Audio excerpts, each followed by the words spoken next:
Class 10 কোষে দেখি 24 7 অঙ্ক। দেখাও যে কোসেকের স্কোয়ার 22 ডিগ্রি, কটের স্কোয়ার 68 ডিগ্রি সমান হচ্ছে sine square 22 degree plus sine square 68 degree plus কটের স্কোয়ার 68 ডিগ্রি। তাহলে প্রথমে আমরা ডান দিক থেকে করব। Sine square 22 degree plus sine square 68 plus cot square 68।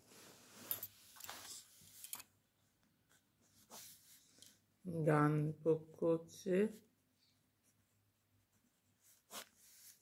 Sign square 22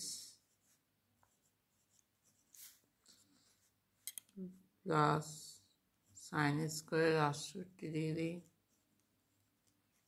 plus cot square 68 degree.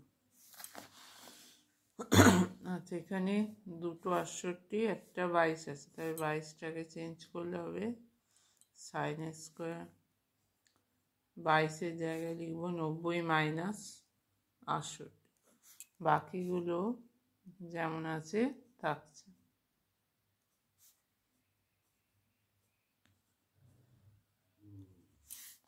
সমান হচ্ছে cos square sine square 90 minus 68 কস square 68 plus sine square 68 plus cot square 68।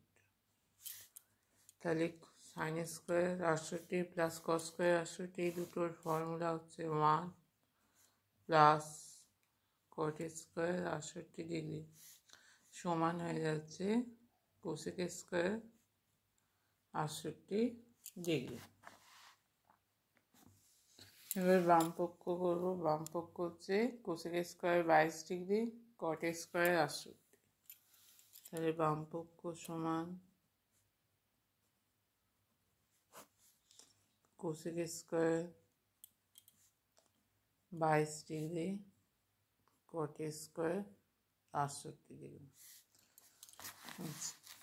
এখানে কি বেরিয়েছে 68 ডিগ্রি বেরিয়ে এসছে, তাহলে 22টা চেঞ্জ করলে হবে cosec square 90 minus 68 cot square মানে হচ্ছে cos square 68 degree by sine square 68 degree সমান হচ্ছে sec square 68 degree into cos square 68 by sine square 68 degree. Sec square মানে হচ্ছে 1 by cos square 68 degree into cos square 68 by sine square 68 degree. কেটে গিয়ে হচ্ছে 1 by sine square 68 degree সমান হচ্ছে cosec square 68 degree. তাহলে দেখা যাচ্ছে যে ডান পক্ষের সঙ্গে বাম পক্ষ সমান হচ্ছে। অতএব এটা প্রমাণ হলো বাম পক্ষ কোসেক স্কোয়ার 22 ডিগ্রি কট স্কোয়ার 68 সমান হচ্ছে ডান পক্ষ sign square 22 sign square 68 plus cot square 68।